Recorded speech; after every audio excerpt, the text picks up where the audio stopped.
Hello students, कैसे हैं आप लोग। आई एम अभिषेक सक्सेना और आज हम स्टार्ट कर रहे हैं क्लास 12 का मैथ्स का फर्स्ट चैप्टर जिसका नाम है मैथमेटिकल लॉजिक। ये चैप्टर बहुत सिंपल चैप्टर है, थ्योरेटिकल चैप्टर है। अगर आपने मैथ्स कभी नहीं पढ़ा होगा फिर भी आपको ये चैप्टर इजीली आ जाएगा, क्योंकि ये चैप्टर बहुत ही सिंपल और थ्योरेटिकल है। इस चैप्टर में इस चैप्टर के नाम से आप सोचो कि मैथमेटिकल लॉजिक वर्ड यहाँ पे यूज किया गया है। तो लॉजिक वर्ड किस लिए यूज किया गया होगा। एक क्वेश्चन मैं आपसे पूछता हूँ कि जब भी हमने मैथ्स पढ़ा तो वहाँ पर कोई थ्योरम्स पढ़े थे या कोई क्वेश्चन था तो वहाँ पर प्रूफ आ जाता था। क्या आपको याद है कि आपने जब 10th क्लास में या 11th क्लास में कुछ भी थ्योरम है या कुछ टर्म है, मतलब स्टेटमेंट या कुछ चीज़ है, कोई भी चीज़, एनीथिंग, मतलब मैथ्स में अगर कोई भी चीज़ रहती है, थ्योरम, चलो मैं एग्जाम्पल लेता हूँ, थ्योरम है कोई, अगर मेरे पास थ्योरम है तो थ्योरम क्या मैं कोई भी थ्योरम बोल देता था। जैसे सपोज पाइथागोरस थ्योरम है या कोई भी थ्योरम, तो थ्योरम हम रैंडमली कोई भी थ्योरम उठा के नहीं बोल देते।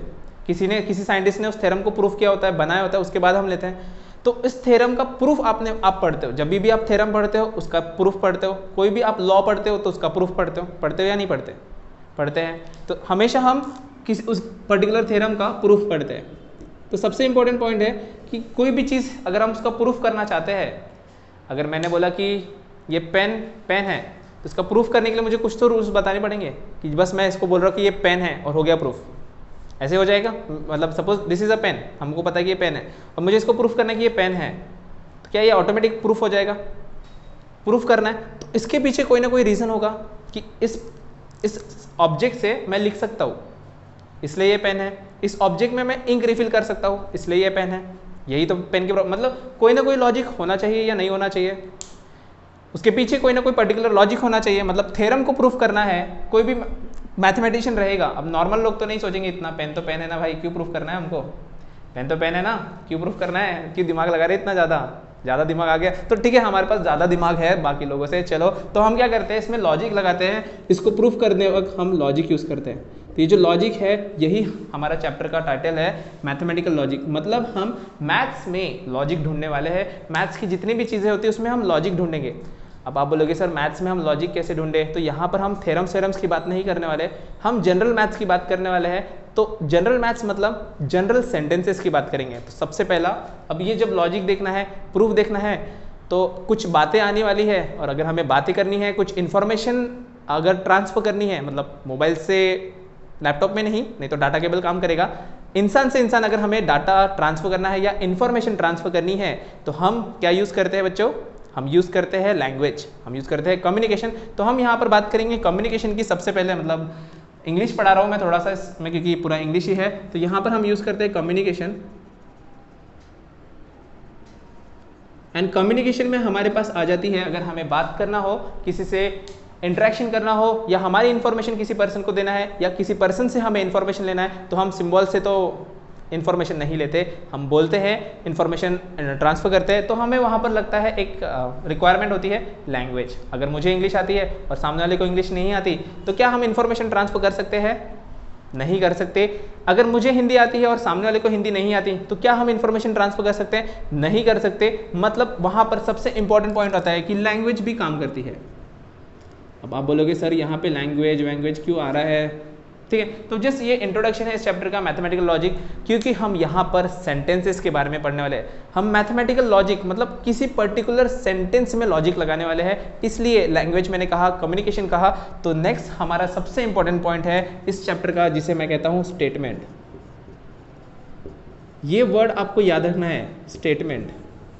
स्टेटमेंट मतलब क्या रहेगा, मैथ्स में हम कोई भी सेंटेंस कहेंगे या इस चैप्टर में हम कोई भी सेंटेंस कहते हैं या कोई भी लाइन या कोई भी चीज़ अगर मैं बोलता हूँ उसको मैं स्टेटमेंट बोलूँगा, ठीक है। जैसे मैं अगर कहता हूँ 1 इज़ अ प्राइम नंबर या फिर मैं कहता हूँ 2 इज़ अ इवन नंबर, नहीं समझ में आ रहा, कोई भी सेंटेंस अगर मैं यूज़ करूँ तो देखो स्टेटमेंट बोलते वक्त मैंने कहा कि सेंटेंस यूज़ करना पड़ेगा। क्या यूज़ करना पड़ेगा, सेंटेंस यूज़ करना पड़ेगा।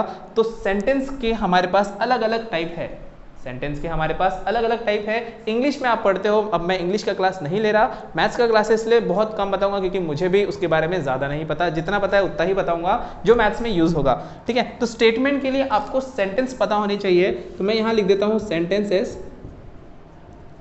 तो सेंटेंसेस हमारे पास में कितने टाइप के हैं टोटल? हमारे पास में टोटल 4 टाइप के सेंटेंस है। कितने टाइप के सेंटेंस है? 4 टाइप के सेंटेंस है।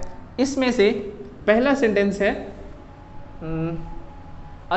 है असरेटिव सेंटेंस। बच्चों क्या है? Assertive sentence. सेकेंड सेंटेंस है imperative. Second sentence is imperative.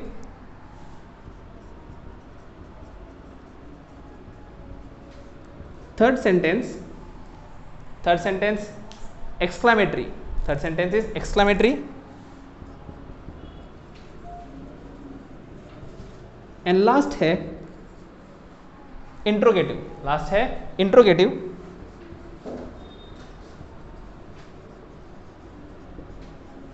तो बच्चों टोटल हमारे पास में यहां पर 4 सेंटेंस आ रहे हैं, असरेटिव, इंपरेटिव, एक्सक्लामेटरी, इंट्रोगेटिव। ये आपने इंग्लिश में पढ़े होंगे, ठीक है? नहीं पढ़े तो अभी समझ लो इतना है। इनमें से याद रखना, इनमें से ये जो नीचे के 3 सेंटेंस है, जो नीचे के 3 सेंटेंस है, they are not the statement. याद रखना, हम मैथ्स के लिए बात करें, इंग्लिश के लिए बात नहीं करें। इंग्लिश में ये तो सेंटेंस होते हैं, लेकिन मैथ्स के लिए ये सेंटेंस नहीं होते, मैथ्स के लिए ये स्टेटमेंट नहीं होंगे। बात क्लियर हुई? मैं बताऊंगा इसके एग्जांपल, टेंशन मतलब आप सोच रहे हैं सर अब नाम से हमको कैसे पता चलेगा कि इंपेरेटिव कौन सा, एक्सक्लेमेटरी कौन सा, या फिर इंट्रोगेटिव कैसा, कंफ्यूजन होगा। बट पहली बात याद रखो कि ये जो असरेटिव रहेगा, सबसे इंपॉर्टेंट असरेटिव सेंटेंस रहेंगे, सिर्फ यही हमारे स्टेटमेंट में आ सकते हैं, वो भी सारे नहीं आएंगे, कुछ नहीं आएंगे असरेटिव सेंटेंस। एक एक करके मैं बताता हूँ कि हर एक सेंटेंस क्या होता है। बस इतना याद रखो कि ये जो नीचे के टर्म है, मतलब इंपेरेटिव, एक्सक्लामेटरी और interrogative, they are not statement, ये स्टेटमेंट नहीं होते। यहां तक पॉइंट क्लियर है? मैं भी थोड़ा टेंशन में हूँ क्योंकि इंग्लिश पढ़ाना पड़ रहा है, इंग्लिश में नहीं पढ़ाता, मैथ्स पढ़ाता हूँ, तो ये थोड़ा डिफिकल्ट है मेरे लिए बच्चों, तो आपके लिए भी थोड़ा डिफिकल्ट हो जाएगा। ये पोर्शन खत्म हो गया तो बच्चा बहुत ही सिंपल चैप्टर है, इतना सिंपल चैप्टर है कि बोलोगे सर इतना मजाक क्यों कर दिया मैथ्स के साथ में, ठीक है? तो असरेटिव सेंटेंस पहले हम देखते हैं। पहला वाला सेंटेंस हमारा असरेटिव सेंटेंस का मतलब क्या होता है, ठीक है? फर्स्ट असरेटिव सेंटेंस,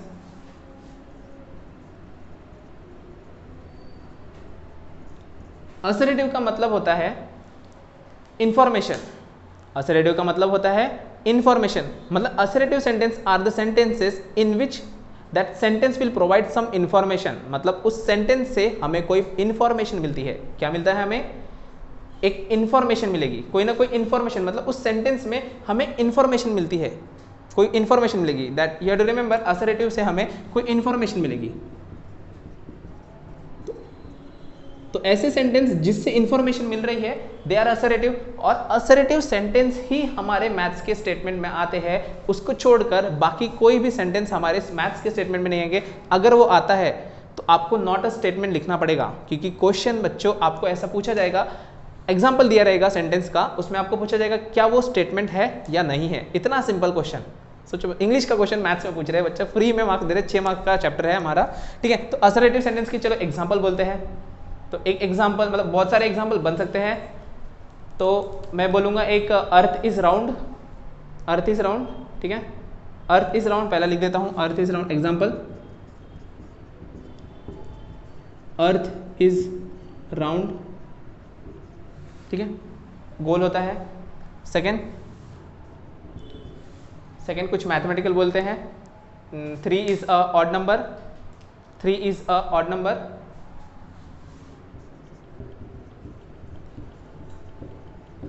देखो यहाँ पर ऐसा कोई कंफ्यूजिंग स्टेटमेंट नहीं है, अर्थ इज राउंड ये कंफर्म है, हमको पता है, मतलब ये सेंटेंस हमको इन्फॉर्मेशन दे रहा है और कंप्लीट इन्फॉर्मेशन। याद रखना, असरेटिव सेंटेंस की बात की है जो इन्फॉर्मेशन देता है, लेकिन कंप्लीट इन्फॉर्मेशन होनी चाहिए। सिर्फ देयर इज अ अर्थ ऐसे लिख दिया मैंने, देयर इज अर्थ, तो देयर इज अर्थ में क्या इन्फॉर्मेशन मिल रही है?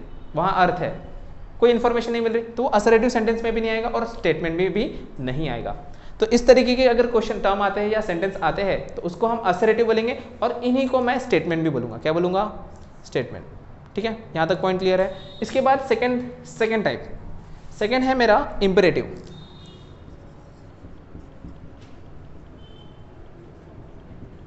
तो ये जो इंपेरेटिव वाला सेंटेंस है, इसमें हमें मिलते हैं कमांड। जैसे मैंने बोला सिट डाउन, मैंने बोला स्टैंड अप, तो उसे हम बोलेंगे इम्परेटिव सेंटेंस क्या होता है? इम्परेटिव सेंटेंस में क्या होता है? Command, the sentence which give some command.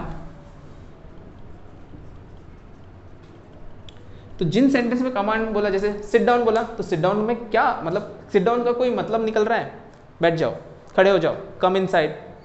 तो इसमें कोई ऐसा कोई स्टेटमेंट नहीं बन रहा जो जिसमें हम कोई लॉजिक लगाए। सिट डाउन कोई लॉजिक नहीं लगा सकते। अर्थ इज राउंड, इसमें या तो वो सही हो सकता है या तो वो गलत हो सकता है, उसको मैं प्रूफ कर सकता हूँ या तो नहीं कर सकता। इसलिए ये जितने ये सेंटेंस है ये मैथमेटिकल लॉजिक में आएंगे, लेकिन इंपरेटिव वाले सेंटेंस मैथमेटिकल लॉजिक में नहीं आएंगे। एग्जाम्पल कौन सा बताया मैंने? पहला एग्जाम्पल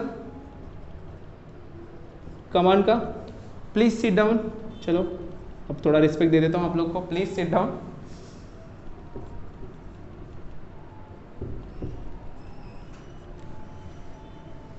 या फिर स्टैंड अप। इस तरीके से अगर मैं स्टेटमेंट यूज करता हूं तो ये हो गया इंपेरेटिव।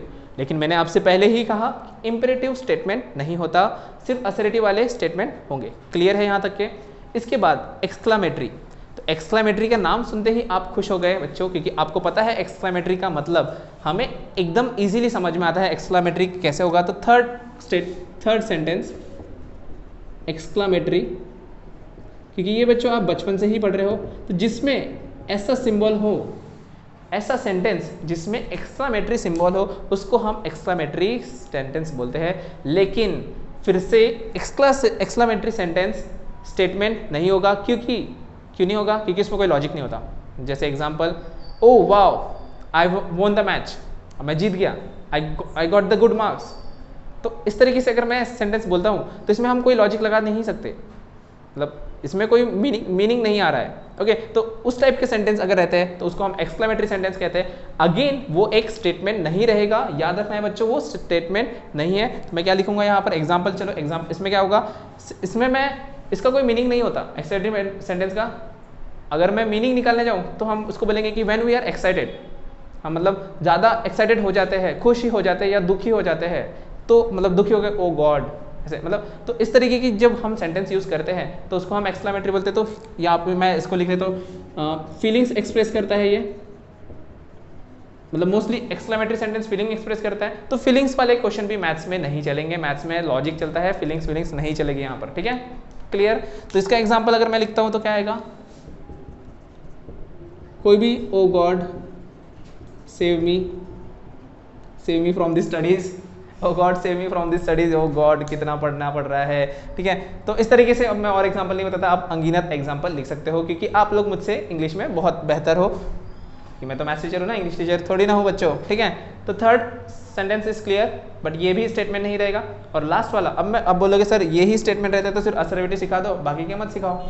तो बच्चों आपको असर्टिव समझ में ही नहीं आएगा क्वेश्चन में कि ये असर्टिव है कि दूसरा है। तो आपको समझना पड़ेगा कि अगर वो इंपेरेटिव है तो वो स्टेटमेंट नहीं होगा, आपको देखना पड़ेगा कि वो एक्सक्लेमेटरी है तो वो सेंटेंस नहीं होगा, मतलब स्टेटमेंट नहीं होगा। सेंटेंस है लेकिन स्टेटमेंट नहीं होगा। आपको पहचानना है कि क्या वो सेंटेंस स्टेटमेंट है या नहीं है। तो कैसे चेक करोगे? आप चेक करोगे कि वो इंपेरेटिव तो नहीं है, क्या वो उसमें एक्सक्लेमेटरी साइन तो नहीं है। और लास्ट वाला भी बहुत सिंपल है, क्या है उसका नाम? इंट्रोगेटिव, जिसका मतलब होता है क्वेश्चन मार्क। इसका मतलब होता है क्वेश्चन, क्वेश्चन मार्क से आप समझ जाओगे। Fourth one is interrogative. तो ये हो गया हमारा क्वेश्चन, ऐसे सेंटेंस जिसमें क्वेश्चन पूछे जाएंगे। Example, what is your name, हमारा फेवरेट क्वेश्चन। बचपन में सबसे पहले पेरेंट्स यही सिखाते हैं, व्हाट इज योर नेम, बेटा अपना नाम बताओ, है ना। तो इस तरीके से ही, या मेरा नाम Abhishek Saxena, okay my name is Abhishek Saxena, या so what is your name, इससे स्टार्ट क्वेश्चन मार्क आ गया बच्चों यहाँ पर। तो क्वेश्चन मार्क अगर कहीं पर किसी सेंटेंस में आता है तो वो हो जाता है इंट्रोगेटिव, और ये हो गया पूरा का पूरा नॉन स्टेटमेंट। मतलब ये तीन जितने भी अगर कहीं पर आते हैं तो ये तीनों रहेंगे नॉन स्टेटमेंट। सिर्फ असर्टिव जिसमें कोई इन्फॉर्मेशन मिल रही है वही एक पक्का स्टेटमेंट होता है। यहाँ तक पॉइंट क्लियर है? तो स्टेटमेंट आप डिसाइड कर सकते हो। तो बुक में कुछ सॉल्व एग्जांपल है, कुछ अनसॉल्व क्वेश्चन है, तो एक बार आप उसको ट्राई करो, उनको रीड करो और उसमें से चेक करो स्टेटमेंट कौन से हैं कौन से नहीं है। अगर वो नहीं आया आपको, बताओ सर ये सेंटेंस मुझे नहीं समझ, अब इस पे इंग्लिश वाले पे मत क्वेश्चन पूछना, मैं नहीं बता पाऊंगा आंसर। फिर भी अगर आपको डाउट होगा तो उस पर कमेंट कर दो आप मुझे कि सर ये नहीं समझ में आया, तो मैं ट्राई करूंगा कि बता दो उसका आंसर। ठीक है, तो पहले इसको नोट करो अच्छे से। ओके बच्चों, तो हम लोगों ने सेंटेंसेस देख लिए कि हमारे पास टोटल 4 टाइप के सेंटेंस है, उसमें से सिर्फ एक ही टाइप का सेंटेंस स्टेटमेंट होता है जो कि हमारा असर्टिव सेंटेंस है। वापस मैं वही कहता हूँ कि अगर हम मैथ्स के स्टेटमेंट की बात करें तो उसमें जितने भी डिक्लेरेटिव सेंटेंस आए या फिर असर्टिव सेंटेंस आए वही स्टेटमेंट होंगे, उनको छोड़कर जो भी सेंटेंस आएगा वो हमारा स्टेटमेंट नहीं होगा। तो ये तो हो गया हमारा स्टेटमेंट के बारे में, हमें समझ गया कि स्टेटमेंट होता क्या है। अब कुछ और टर्म्स कि स्टेटमेंट जैसे हमने लिए तो स्टेटमेंट में वो 2 पैटर्न हो सकता है, या तो वो स्टेटमेंट सही हो सकता है जिसे मैं ट्रू कहूँगा, या तो वो स्टेटमेंट रॉन्ग हो सकता है जिसे मैं फॉल्स कहूँगा। एग्जाम्पल अगर मैं कहता हूँ 2 इज़ डिविजिबल बाय 5, तो क्या ये स्टेटमेंट है? तो 2 is divisible by 5 is a statement. 2 is divisible by 5 एक स्टेटमेंट हो गया, लेकिन it is a false statement क्योंकि 2 5 से डिवाइड नहीं होता। वैसे ही अगर मैं कहता हूँ 3 इज़ अ ऑड नंबर, तो 3 इज़ अ ऑड नंबर एक डिक्लेरेटिव सेंटेंस है, मतलब स्टेटमेंट है, बट ट्रू है या फॉल्स है तो इट इज़ अ ट्रू। तो ट्रूथ वैल्यू का मतलब होता है अगर वो सेंटेंस या फिर वो स्टेटमेंट, सेंटेंस नहीं स्टेटमेंट, क्योंकि हम यहाँ पर सेंटेंस की बात नहीं करेंगे, हम सिर्फ स्टेटमेंट की बात करेंगे। तो अगर वो स्टेटमेंट सही है तो उसका वैल्यू हो गया ट्रू, अगर वो स्टेटमेंट गलत है तो उसकी वैल्यू हो गई फॉल्स। ये बात समझ में आ गई। दूसरा, हम ट्रू को, ट्रू मतलब अच्छा, इसलिए हम 1 से भी डिनोट कर सकते हैं और फॉल्स को हम 0 से भी डिनोट कर सकते हैं। तो 1 0 या फिर T और F, इस तरीके से हम ट्रूथ वैल्यू रिप्रेजेंट करते हैं। अब सेंटेंसेस के बारे में हम पढ़ ही रहे हैं तो एक और इंपॉर्टेंट सेंटेंस मैं बताता हूं आपको जिसे हम कहते हैं ओपन सेंटेंस। क्या कहते हैं हम उसे? Open sentence. ओपन सेंटेंस का मतलब ऐसा सेंटेंस जो पूरी इंफॉर्मेशन नहीं देता, उसमें कोई ना कोई वेरिएबल रह जाता है। जैसे truth value depends upon the situation, मतलब वो सेंटेंस ट्रू है या फिर फॉल्स हम नहीं निकाल सकते, उसमें सिचुएशन पे डिपेंड करेगा। जैसे एग्जांपल, ही इज टॉल। अब ही इज टॉल में ही कौन है, हम कैसे बताएं कि वो ट्रू है या फॉल्स? देखो ये स्टेटमेंट तो है, स्टेटमेंट बन सकता था, अगर यहाँ पे पर्टिकुलर नाम होता तो वो स्टेटमेंट बन सकता था और ट्रू और फॉल्स वैल्यू बन जाती, लेकिन ही लिखा है इसलिए इसकी कोई ट्रूथ वैल्यू नहीं है, या तो ट्रू भी नहीं है फॉल्स भी नहीं है, तो ये ओपन सेंटेंस हो गया। वैसे ही x = 6, लेकिन x = 6 में कंडीशन कहाँ, किस चीज़ की बात करिए कि सिर्फ x = 6, x की वैल्यू तो कुछ भी हो सकती है, अगर मैं चाहूँ तो x की वैल्यू 0 ले सकता हूँ, 2 ले सकता हूँ, तो यहाँ पर कोई ट्रू वैल्यू नहीं है। एक और एग्जांपल लेते हैं, mathematics is an interesting subject. तो मेरे लिए तो ट्रू है ये, लेकिन बहुत से बच्चों के लिए फॉल्स होगा। तो अब ट्रू भी है फॉल्स भी है, तो ये भी क्या हो गया, ये भी हो गया एक ओपन सेंटेंस। तो open sentence are not statement, याद रखना, जो सेंटेंस ओपन सेंटेंस होंगे तो वो हो गए हमारे नॉट स्टेटमेंट। तो उसे आप पहचानोगे कैसे?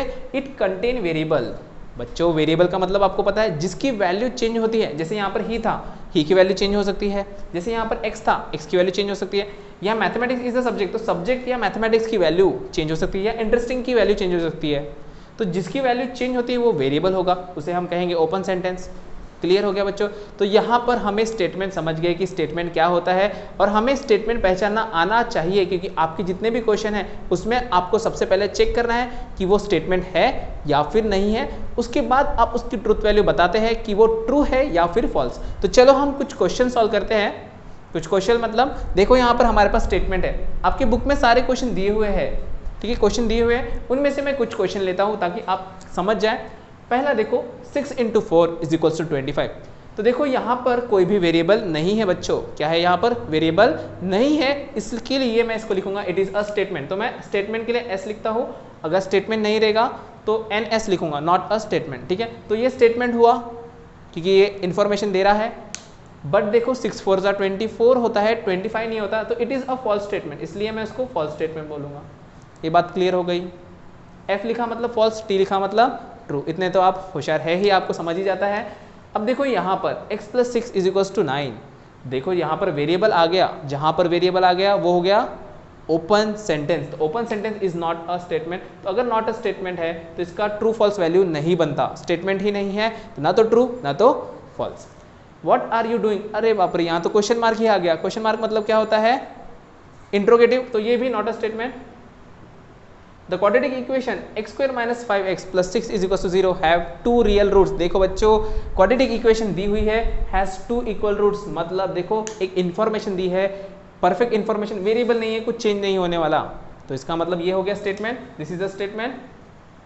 प्लस ये जो वैल्यू है आपने 10th में पढ़ा था कि जो इक्वेशन की डिग्री होती है उतने ही उसके रूट्स होते हैं। याद रखना, जो इक्वेशन की डिग्री होती है, अगर डिग्री 1 होगी, लीनियर इक्वेशन होता तो एक ही रूट बनेगा, अगर क्वाड्रेटिक इक्वेशन है तो 2, क्यूबिक इक्वेशन है तो 3, जितना डिग्री होगा, डिग्री मतलब पावर, तो 2 पावर है मतलब इसलिए उसके 2 रूट है, इसलिए ये सेंटेंस क्या हो गया, स्टेटमेंट ट्रू हो गया। अब सेंटेंस ही निकलता है हमारे मुंह से, लेकिन मैथ्स में हम सेंटेंस नहीं कहेंगे, इसको स्टेटमेंट कहेंगे। तो ये होगा ट्रू, इसकी ट्रूथ वैल्यू हो गई ट्रू। प्लीज सिट डाउन, तो it is a command, it is not the assertive, तो ये हो गया हमारा not sentence, sorry statement. The moon revolves around the earth, ये एक स्टेटमेंट है, पूरी इंफॉर्मेशन हमें दे रहा है, it is a statement. And ये ट्रू भी है, मून अर्थ के अराउंड घूमता है, ट्रू वैल्यू ट्रूथ है। ही इज हॉनेस्ट, बच्चों तो ही आ गया मतलब वेरिएबल, अब कौन ही, मैं अभिषेक सर इज हॉनेस्ट, तो अभिषेक सर इज हॉनेस्ट रहता तो पक्का स्टेटमेंट लिख देते, ट्रू लिख देते, लेकिन अब ही पता नहीं कौन से सर के बारे में बोल रहे हैं, तो फिर गलत भी हो सकता है, तो चलो इसको हम लिखेंगे नॉट अ स्टेटमेंट।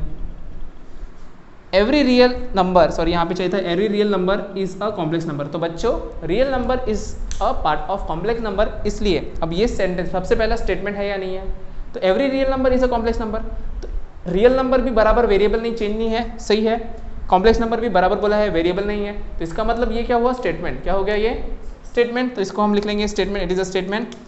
अब ये स्टेटमेंट है तो ट्रूथ एंड ट्रूथ वैल्यू भी बतानी पड़ेगी, तो क्या ये ट्रू है या फॉल्स है, तो जितने भी रियल नंबर होते हैं वो कॉम्प्लेक्स नंबर के पार्ट आते हैं, मतलब real number plus imaginary number is a complex number, याद रखना real number plus imaginary number is a complex number, इसलिए इसकी ट्रूथ वैल्यू हो जाएगी ट्रू। तो यहाँ तक कि बच्चों हमारा स्टेटमेंट और ट्रूथ वैल्यू, यहाँ तक हमारा टॉपिक समझ में आया आप लोगों को, क्लियर है।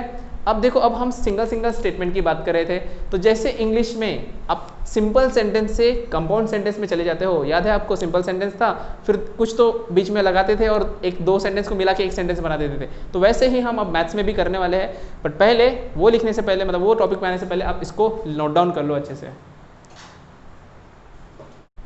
तो बच्चों अब तक हमने सेंटेंस के बारे में समझा, स्टेटमेंट के बारे में समझा, अलग अलग टाइप के स्टेटमेंट भी देखे, ओपन स्टेटमेंट भी देखा, सॉरी ओपन सेंटेंस देखा, स्टेटमेंट नहीं होता वो, उसके बाद truth value of a statement देखा, ठीक है, यहाँ तक तो हमें समझ में आ गया। तो जैसे इंग्लिश में सिंपल सेंटेंस थे, उसके बाद कंपाउंड सेंटेंस आ गए, तो वैसे ही यहाँ पर भी हमारे पास दो टाइप के भी सेंटेंस है, simple sentence and compound sentence. तो इंग्लिश में जो उनका मतलब था कि सिंपल सेंटेंस मतलब जिसमें सिर्फ एक ही सेंटेंस हो, जैसे 3 इज अ ऑड नंबर, मैं बार बार वही एग्जांपल ले रहा हूँ, 3 इज अ ऑड नंबर, तो ये एक सिंगल सेंटेंस है, बड़ा सिंपल सा सादा सा है, तो it is a simple sentence, ये हो गया हमारा सिंपल सेंटेंस। लेकिन अगर मैं इसको कॉम्प्लेक्स कर दूं, जैसे 3 is a odd number and 4 is a even number, तो देखो 4 इज अ इवन नंबर एक दूसरा सेंटेंस था, लेकिन मैंने इन दोनों को क्या कर दिया, जोड़ दिया, और बीच में क्या लगाया, एंड, तो उसके वजह से सेंटेंस क्या हो गया, कंपाउंड सेंटेंस, क्या हो गया, कंपाउंड सेंटेंस, या फिर इसको हम कहते हैं कॉम्प्लेक्स सेंटेंस, क्या कहते हैं हम इसको,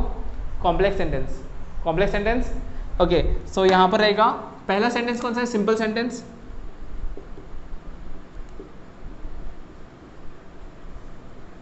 एंड सेकेंड सेंटेंस है हमारा कॉम्प्लेक्स या फिर कंपाउंड सेंटेंस।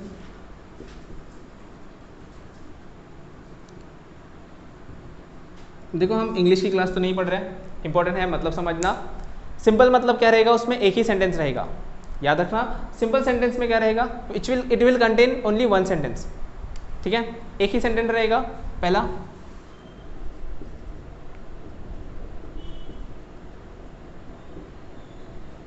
और दूसरा देखो उसको मैं स्प्लिट नहीं कर पाऊंगा, जैसे 3 इज द ऑड नंबर, क्या मैं इसको स्प्लिट कर सकता हूँ 2 पार्ट में या 3 पार्ट में, तो मैं इसको स्प्लिट नहीं कर सकता, कैन नॉट बी स्प्लिटेड। अभी ये इंग्लिश की क्लास हो रही है बच्चों, मतलब मैं ऐसे लग रहा है मुझे को मैं केमिस्ट्री पढ़ा रहा हूँ मैथ्स में, कैन नॉट बी स्प्लिटेड, मतलब hydrocarbon can not be splitted, मतलब अलग ही चल रहा है, तो मैथ्स नहीं, ठीक है। ये हुआ सिंपल सेंटेंस के लिए। इसका एग्जाम्पल जैसे मैंने बताया आपको, 3 इज अ ऑड नंबर, ठीक है, क्या एग्जाम्पल लिख लेते चलो यहाँ पर, 3 is a odd number, clear है। इसके अपोजिट, सिंपल सेंटेंस के अपोजिट कॉम्प्लेक्स सेंटेंस या फिर कंपाउंड सेंटेंस, क्या हो जाएगा यहाँ पर, क्या हो जाएगा, एक सेंटेंस नहीं रहेगा, it contain combination of sentences, क्या रहेगा, it contain combination of sentences. तो अब हम इतने बड़े लेवल पे नहीं है कि हम 4 सेंटेंस कंबाइन करें, क्योंकि हम मैथ्स पढ़ रहे हैं, तो मैथ्स के लेवल के हिसाब से, आपके सिलेबस के हिसाब से हम सिर्फ 2 ही सेंटेंस का कॉम्बिनेशन देखने वाले हैं। 3 का भी बहुत कम आएगा, 3 सेंटेंस का भी कॉम्बिनेशन नहीं आएगा, लेकिन जस्ट थ्योरेटिकल अगर क्वेश्चन होता है तो 3 सेंटेंस, 2 सेंटेंस या फिर 3 सेंटेंस का कॉम्बिनेशन, उससे ज़्यादा कॉम्बिनेशन आपको नहीं आते बच्चों। बट इंग्लिश में कितने भी सेंटेंस हो सकते हैं कंबाइन, आपको पता है कि आपने इंग्लिश में बहुत बड़े पूरा पैराग्राफ एक सेंटेंस का भी हो सकता है। तो यहाँ पर क्या होता है, पहला पॉइंट क्या आएगा, contain many sentence, contain more than 1 sentence, या important is more than 1 sentence, मतलब इसमें एक से ज़्यादा सेंटेंस रहेगा। अब अगर उसमें एक से ज़्यादा सेंटेंस है तो उस कंपाउंड सेंटेंस को मैं तोड़ सकता हूँ, 2 सेंटेंस बना सकता हूँ या 3 सेंटेंस बना सकता हूँ। तो can be splitted into single sentence, can be splitted into simple sentence, मतलब उसको स्प्लिट करके सिंपल सेंटेंस बना सकता हूँ। अगर मैं इसका एग्जांपल लिखूँ तो एग्जांपल कैसे आएगा, इसी को मैं ऐड कर देता हूँ, 3 is a odd number and 4 is a even number. तो देखो यहाँ पर मैंने क्या किया, 2 सेंटेंस को जोड़ दिया, वो भी बीच में एंड है, तो ये दोनों मिलाकर एक कॉम्प्लेक्स सेंटेंस बन गया। ठीक है, क्लियर है। एक बात आपको मैंने बताई नहीं बच्चों कि जितने भी हमारे स्टेटमेंट होते हैं उन स्टेटमेंट को मैं स्मॉल अल्फ़ाबेट से रिप्रेजेंट करता हूँ। जैसे P है, Q है, R है, जैसे मुझे यहाँ रिप्रेजेंट करना है तो मैं इसको कैसे रिप्रेजेंट करूँगा, देखो ये सेंटेंस लिखा था, इसको मैं लिखूँगा P is equals to, P ऐसा एरो लिखूँगा और यहाँ पे लिखूँगा 3 इज अ ऑड नंबर,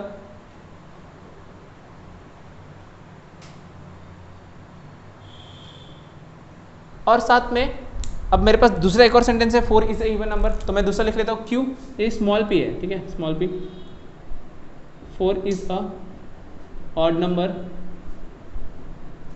ये दोनों हो गए, और ये दोनों, इन दोनों का मिलाकर P एंड Q मिलाकर ये हमारा एक सेंटेंस बन रहा है। तो Q क्या बन गया, P एंड Q। तो अब हमें ये सीखना है कि ये जो एंड है, इस तरीके के कुछ टर्म्स आने वाले हैं, इसको कनेक्टिव्स बोलते हैं हम लोग, कि 2 सेंटेंस को कनेक्ट करता है। तो सबसे पहला कौन सा है हमारा, सबसे पहला कनेक्टिव है एंड, लिखा है मैंने, तो एंड से ही हम स्टार्ट करते हैं, जिसको हम बोलते हैं कंजंक्शन। क्या कहते हैं हम उसको, तो पहला हमारा कनेक्टिव, जिसको हम कनेक्टिव बोलते हैं, 2 सेंटेंस, 2 स्टेटमेंट को कनेक्ट करने वाला टर्म, उसको हम कहते हैं कंजंक्शन। तो पहला हमारा फर्स्ट कनेक्टिव कंजंक्शन, कंजंक्शन बोलो, या फिर इसी को हम एंड कहते हैं। जहां पर एंड हो, 2 सेंटेंस, 2 स्टेटमेंट के बीच में एंड होगा, उसको ही हम कंजंक्शन बोलेंगे या फिर उसको हम एंड कहेंगे। समझ में आ रहा है, ये बात क्लियर है। मतलब 2 स्टेटमेंट के बीच में अगर हम एंड से, जैसे मैंने यहाँ पर 3 is an odd number and 4 is an even number, तो ये कंजंक्शन हो गया। क्या हो गया, ये एक कंजंक्शन। अब बोले, अब इसको हमें रिप्रेजेंट, अब हमेशा मैं P एंड Q नहीं लिख सकता, क्योंकि मैथ्स में तो हम रिप्रेजेंटेशन करते हैं। ट्रायंगल को भी मैं ऐसा ट्रायंगल बना देता हूँ, याद है। तो यहाँ पर इसका रिप्रेजेंटेशन क्या होगा सर, क्वेश्चन आता है रिप्रेजेंटेशन क्या होगा। तो एंड है, ए फॉर अभिषेक सर, है ना, तो इसको भी हम ए की तरह रिप्रेजेंट करेंगे। तो इसका रिप्रेजेंटेशन होता है ए की तरह, बस बीच की लाइन नहीं रहेगी। मतलब ये हो गया उल्टा वी बोल दो, उल्टा वी बोल दो, या फिर ए ही है, बस ए की जो बीच की लाइन होती है वो हटा दी मैंने। तो अगर मैं इस सेंटेंस को, ये कॉम्प्लेक्स सेंटेंस में रिप्रेजेंट करना चाहूँ तो मैं इसको लिख सकता हूँ P एंड Q। क्या बात समझ में आई। P था 3 is an odd number, Q है 4 is an odd, sorry 3 is an odd number and 4 is an even number, 4 is even number. ठीक है, तो P एंड Q चलेगा ऐसे, ये बात समझ में आ गई आपको कि एंड, उसी को हम कंजंक्शन भी बोलते हैं। P कंजंक्शन Q बोल सकते हो, P एंड Q बोल सकते हो, या फिर ये सिंबल यूज कर सकते हो। तीनों आप यूज करोगे तो तीनों बराबर होगा, टेंशन नहीं लेना है। ठीक है, ये पॉइंट क्लियर है। अब यहाँ पर आता है ट्रुथ टेबल, जो कि सबसे इंपॉर्टेंट पार्ट है इस चैप्टर का, जिसमें आपको बोर्ड में मार्क्स मिलेंगे। इसका ही क्वेश्चन आपको आता है बोर्ड में, और इससे ही रिलेटेड आपको लॉजिक गेट्स आते हैं, मैथ्स में भी आता है और फिजिक्स में भी आता है, जिसमें हमको 0-1 यूज़ करना पड़ता है फिजिक्स में, यहाँ पर हमें ट्रू फॉल्स यूज़ करना पड़ता है। चलो मैं इसका कंजंक्शन का लॉजिक टेबल बताता हूँ। कैसे लॉजिक टेबल होगा, हम सिर्फ 2 सेंटेंस की बात करें, 2 से ज़्यादा नहीं, सिर्फ कितने सेंटेंस रहेंगे, 2 सेंटेंस। मतलब मैं लेता हूँ P एंड Q, ओके, और यहाँ पर P एंड Q। अब देखो कंडीशन, पहले देखो, पहला P ट्रू है, सपोज P ट्रू है और Q भी ट्रू है, ओके, कि P जो सेंटेंस है, P जो स्टेटमेंट है वो भी ट्रू है और Q जो स्टेटमेंट है वो भी ट्रू है। तो ट्रू एंड ट्रू हमेशा क्या होगा, ट्रू होगा। क्या होगा, ट्रू एंड ट्रू होगा हमेशा ट्रू। याद रखना है कि अगर दोनों स्टेटमेंट ट्रू है और कनेक्टेड है एंड से तो आंसर हमारा ट्रू ही आएगा। बट अगर पहला ट्रू है दूसरा फॉल्स है, पहला ट्रू है दूसरा फॉल्स है तो ये हो जाएगा फॉल्स। अगर पहला फॉल्स है और दूसरा ट्रू है तो फॉल्स एंड ट्रू भी हो जाएगा फॉल्स। और बच्चों अगर दोनों फॉल्स है, अगर दोनों फॉल्स है तो भी हो जाएगा फॉल्स। मतलब एंड के लिए कंडीशन देखो, अगर एंड लगा है, अगर कंजक्शन लगा है तो सिर्फ ट्रू में ही ट्रू आएगा। तो देखो यहाँ पर अगर दोनों P एंड Q दोनों स्टेटमेंट ट्रू है तो हमारा P एंड Q भी ट्रू आता है। अगर पहला स्टेटमेंट ट्रू है दूसरा स्टेटमेंट फॉल्स है तो वो हो गया फॉल्स, क्योंकि दोनों में से एक फॉल्स है। अगर इन दोनों में से कोई एक फॉल्स होता तो हमारा टोटल आंसर तो फॉल्स हो जाता, क्योंकि हमने एंड से जोड़ा है। याद रखना एंड है, कंजक्शन है। अगर पहला फॉल्स है दूसरा ट्रू है तो भी क्या हो जाएगा, फॉल्स हो जाएगा। अगर दोनों की दोनों फॉल्स है तब तो वो फॉल्स ही होने वाला है। क्या बात समझ में आ गई, क्लियर है? तो यहाँ तक के पॉइंट क्लियर है। इसके बाद के हम पहले इसको नोट कर लो, उसके बाद हम वो लिखते हैं नेक्स्ट वाला। ओके, तो आप लोग को समझ गया होगा कि कंजक्शन हम कैसे यूज करते हैं। कंजक्शन मतलब जहां पर एंड यूज किया जाता है वहां पर ट्रूथ टेबल में याद रखना सिर्फ पहला वाला ट्रू था और बाकी के सारे क्या थे, फॉल्स थे। तो वैसे ही अब हम आ जाते हैं नेक्स्ट पर कि अगर हमारे पास में अगर हम यूज करते हैं और, क्या यूज करते हैं और, तो उसको हम कहते हैं सेकेंड वाले को हम बोलते हैं डिसजंक्शन। सेकेंड वाले को हम बोलते हैं डिसजंक्शन। डिसजंक्शन में क्या होगा, अगर हमने दो सेंटेंस को या दो स्टेटमेंट को कनेक्ट करने के लिए और यूज किया, क्या यूज किया, और यूज किया, एंड नहीं और यूज किया, तो इसे हम कहेंगे डिसजंक्शन। इसका सिंबल जो हमारा एंड का सिंबल था उसको उल्टा कर दिया, मतलब यहाँ ए उल्टा वी था, वहां पर मतलब ए था तो यहाँ पर है वी। क्या है यहाँ पर, वी सिंबल आएगा। मतलब इसको हम रिप्रेजेंट करते हैं P और R और P और Q। समझ में आया, P और Q। मतलब इस तरीके से अगर सिंबल हो तो वो होगा डिसजंक्शन। क्या होगा, डिसजंक्शन। अब इसका ट्रूथ टेबल इंपॉर्टेंट है, सबसे इंपॉर्टेंट तो ट्रूथ टेबल ही है। तो मैं लिखता हूँ यहाँ पर P Q एंड P और Q। ठीक है, बात समझ में आ रही है कि नहीं आ रही है? सब सर के ऊपर से जा रहा है, सर के ऊपर से जा रहा है, नहीं ना? सर में जा रहा है तो सर में भी जाएगा और लिख भी लो, थोड़ा सा हमेशा के लिए घुस जाएगा। Okay, so P Q and P और Q। फिर से अगर दोनों ट्रू हो तो याद रखना, दोनों ट्रू हो तो ये बड़ा ही सिंपल है। अगर दोनों ट्रू है तो ये ट्रू ही होता है। ठीक है, ये कि सब में ऐसा ही रहता है कि अगर दोनों ट्रू है तो ये ट्रू ही होता है। ये याद रखना कि अगर दोनों ट्रू स्टेटमेंट है तो यहाँ पर कोई भी रहने तो वो ट्रू ही आता है। कोई भी आप टेबल देख लो, सब में ट्रू ही आएगा। उसके बाद अगर पहला ट्रू है और दूसरा फॉल्स है तो भी बच्चों ये ट्रू ही आएगा। याद रखो, ये भी ट्रू आएगा। अगर पहला फॉल्स है और दूसरा ट्रू है तो भी ये ट्रू आएगा। बट अगर दोनों फॉल्स है, अगर दोनों फॉल्स है तब ही ये फॉल्स होता है। याद रखो, अगर हम और या डिसजंक्शन की बात करते हैं तो सिर्फ जब फॉल्स फॉल्स होता है तभी फॉल्स होता है, उसके ऊपर वो हमेशा ट्रू होता है। क्या बात समझ में आई? क्या ये क्लियर हुआ? अगर आपको क्वेश्चन आए इस पे तो याद रखना सारे स्टेटमेंट सिर्फ फॉल्स फॉल्स छोड़कर बाकी सभी क्या है, ट्रू है। क्या है, बाकी सब ट्रू है। अब डिसजंक्शन हो गया। इसके बाद वाला आप पढ़ते हैं थर्ड नंबर। कौन सा है थर्ड नंबर? कंडीशनल, इम्प्लीकेशन,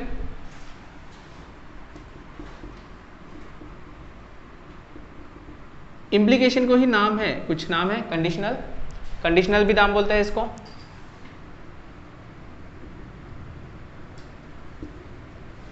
तो बच्चों ये जो कंडीशनल है या इम्प्लीकेशन है, इसमें जैसे कंजंक्शन में एंड आया था, डिसजंक्शन में और आया है, तो इम्प्लीकेशन में क्या आएगा, इफ देन। क्या आएगा बच्चों, इफ देन। अगर कहीं पर इफ डॉट डॉट देन आपको यूज करना आता है, इफ देन मैं नहीं सिखाऊंगा।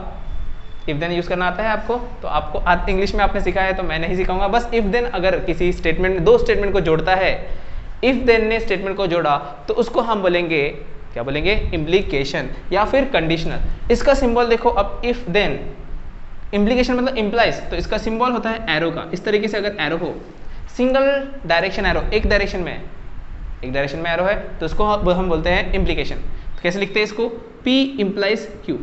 समझ में आ गया? चलो इसका ट्रूथ टेबल देखते हैं, P Q and P implies Q। तो इसका ट्रूथ टेबल थोड़ा सा कंफ्यूजिंग है बच्चों। कैसे कंफ्यूजिंग है? मैंने पहला बताया था कि अगर दोनों ट्रू है तो वो ट्रू ही रहता है। चाहे आप कोई भी टेबल देख लो कि अगर दोनों सेंटेंस स्टेटमेंट ट्रू है तो पहला वाला तो ट्रू ही रहने वाला है। बात क्लियर हुई? कि अगर P पहला स्टेटमेंट ट्रू है, दूसरा स्टेटमेंट ट्रू है, तो ट्रू इंप्लाइज ट्रू ही होगा। बट अगर पहला स्टेटमेंट ट्रू है और दूसरा स्टेटमेंट फॉल्स है, देखो ट्रू इंप्लाइज फॉल्स नहीं हो सकता। कि आप सच बोल रहे हो और सामने वाला झूठ बोल रहा है तो गलत बात है ना। कि आप सच बोल रहे हो और सामने वाला झूठ बोल रहा है, तो ट्रू इंप्लाइज फॉल्स, ये फॉल्स हो जाता है। बट अगर आप झूठ बोल रहे हो और गलती से सामने वाले ने सच बोल दिया, तो क्या होगा, आपकी जो पोल है वो खुल जाएगी। ओके, तो फॉल्स फर्स्ट स्टेटमेंट, लेकिन दूसरे वाले ने ट्रू बोल दिया, तो ये हो जाता है ट्रू। क्या हो जाता है? ट्रू। और लास्ट में अगर दोनों फॉल्स हो, तो दोनों फॉल्स होंगे तो क्या होगा बच्चा? क्या होगा? क्या होगा? फॉल्स होगा कि ट्रू होगा? फॉल्स इंप्लाइज फॉल्स होता है कि फॉल्स इंप्लाइज, मतलब अगर फॉल्स इंप्लाइज फॉल्स है तो ट्रू होता है या फॉल्स होता है? पक्का चेक करो। फॉल्स इंप्लाइज फॉल्स ट्रू होता है। क्या होगा? फॉल्स इंप्लाइज फॉल्स ट्रू होगा। क्या होगा? फॉल्स इंप्लाइज फॉल्स ट्रू होगा। हाँ, कि अगर मैं कोई पर्सन फॉल्स झूठ बोल रहा है और सामने वाले ने भी झूठ बोला, तो सामने पहला भी पर्सन फॉल्स बोल रहा है, दूसरा भी फॉल्स बोल रहा है, तो वो सेंटेंस का इम्प्लीकेशन, मतलब फॉल्स अगर पहले वाले ने झूठ बोला तो दूसरा वाला भी झूठ बोलेगा। दोस्त है वो मेरा, तो वो मेरी पोल नहीं खोलेगा। मैं झूठ बोल रहा हूँ तो वो भी झूठ बोल के मैटर सॉल्व कर देगा। फॉल्स इंप्लाइज फॉल्स, तो वो हो गया सच, वो बन गया सच, क्योंकि पहले वाले ने भी फॉल्स बोला, दूसरे वाले ने भी फॉल्स बोला। बट अगर पहले वाले ने फॉल्स बोला होता और दूसरे वाले ने ट्रू बोला होता, तो वो ट्रू, क्योंकि पहले वाले ने ट्रू बोला है, दूसरे वाले ने फॉल्स बोल दिया, उसकी तो पहले वाले की तो पोल खुल गई, तो वो हो गया फॉल्स।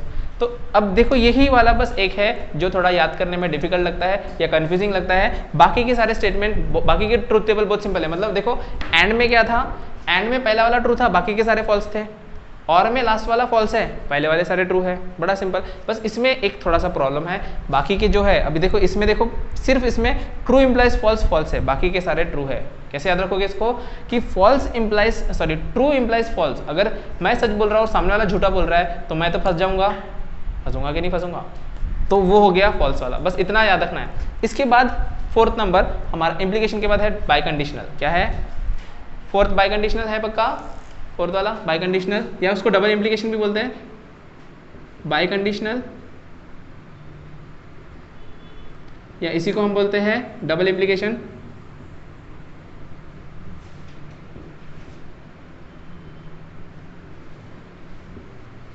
बाय कंडीशनल मतलब डबल कंडीशन रहेगी या कंपलसरी कंडीशन रहेगी। इसका स्टेटमेंट कैसा रहेगा, किस, जैसे कंजंक्शन में एंड था, डिसजंक्शन में और था, इम्प्लीकेशन में इफ देन था, तो यहां पे रहेगा if and only if. If and only if मतलब ये और ये ही, मतलब ये मतलब पहला स्टेटमेंट रहना ही चाहिए, इफ एंड ओनली इफ। और इसको रिप्रेजेंट करते हैं डबल इम्प्लीकेशन, ऐसे डबल एरो से, बोथ साइडेड एरो से हम इसको रिप्रेजेंट करते हैं। इसको रिप्रेजेंटेशन कैसा होगा, P डबल इम्प्लाइज Q। याद रहेगा बच्चों, P डबल इम्प्लाइज Q। चलो ट्रूथ टेबल देखते हैं, P Q, P double implies Q। क्या बात समझ में आ रही है? बहुत ही सिंपल है, P Q, P double implies Q। अब देखो फिर से क्या लिख रहा हूं मैं, कि यह ट्रू ट्रू फॉल्स फॉल्स, यह true false true false. Clear हो गई यहाँ तक के? यहाँ तक की बात क्लियर हो गई? Is it clear? अब देखो डबल इम्प्लीकेशन में क्या होता है कि ट्रू डबल इम्प्लाइज ट्रू। क्या? ट्रू डबल इम्प्लाइज ट्रू वही ट्रू होता है, और फॉल्स डबल इम्प्लाइज फॉल्स। देखो एक बार चेक करो, false double implies false, false double implies false. क्या होगा? पहले मैंने कहा ट्रू इम्प्लाइज ट्रू, ये ट्रू हुआ, और फॉल्स इम्प्लाइज फॉल्स, ये भी ट्रू होता है, और बीच के दोनों फॉल्स होते हैं। क्या बात समझ में आई? तो इसमें कैसे याद रखोगे, इसमें याद रखोगे कि अगर दोनों ट्रू है तो ट्रू रहेगा, दोनों फॉल्स है तो भी ट्रू रहेगा, और बीच के दोनों क्या हो जाए, फॉल्स। बात क्लियर हो गई यहाँ तक के? कोई डिफिकल्टी यहाँ पर, कोई कन्फ्यूजन? और लास्ट वाला है हमारा नेगेशन। क्या बोलते हैं उसको हम? फिफ्थ वन नेगेशन, जो हमारे बहुत काम आने वाला है। नेगेशन, इसका रिप्रेजेंटेशन हम सोया हुआ एस, देखो सोया हुआ एस, सक्सेना सर का एस भी आ गया यहाँ पे, ए भी आ गया, अब एस भी आ गया, सोया हुआ एस दिख रहा है वहाँ पे, है सोया हुआ एस। तो बच्चों इसका रिप्रेजेंटेशन होता है ऐसा, ऐसा बोलो या कैसे भी एस बना दो, सोया हुआ एस। तो अगर मेरे पास पी है, तो अगर पी का मैं नेगेटिव करता हूँ, मतलब देखो ये क्या होता है कि आप कोई भी सेंटेंस बोलते हो और आपका दुश्मन है तो हमेशा उसको उल्टा ही बोलता है ना। आप कुछ भी बोलोगे उसका उल्टा ही बोलेगा सामने वाला, तो उसको बोलेंगे नेगेशन। मतलब ये बंदा कुछ बता रहा है तो उसका उल्टा ही बोलेगा। तो अगर ये पी है तो इसका नेगेशन पी कैसे बनेगा? देखो अगर मैं इसका ट्रूथ टेबल लिखता हूँ, अगर मैं इसका ट्रूथ टेबल लिखता हूँ, सपोज आप ट्रूथ बोल रहे होगे, अगर आप ट्रूथ बोल रहे होगे तो ये सामने वाला, व्हाट विल हैपन, सामने वाला बंदा नेगेशन है, उल्टा ही बोलेगा, मतलब ट्रूथ का उल्टा क्या बोलेगा, फॉल्स बोलेगा, अगर आप फॉल्स बोल रहे होगे तो वो हमेशा ट्रूथ बोलेगा। क्या बात समझ में आई? तो ये हुआ हमारे नेगेशन। सिर्फ ये टेबल्स आपको याद करने हैं। ट्रूथ टेबल अगर आपने याद कर लिया तो समझ लेना आपके बोर्ड में 3 मार्क्स और फिजिक्स में भी एक 3 मार्क्स, मतलब मैथ्स के 3 मार्क्स और फिजिक्स के 3 मार्क्स, मतलब 6 मार्क्स इतने टॉपिक से आपको मिल रहे हैं। तो आप इसको याद कैसे करेंगे मैंने बताया।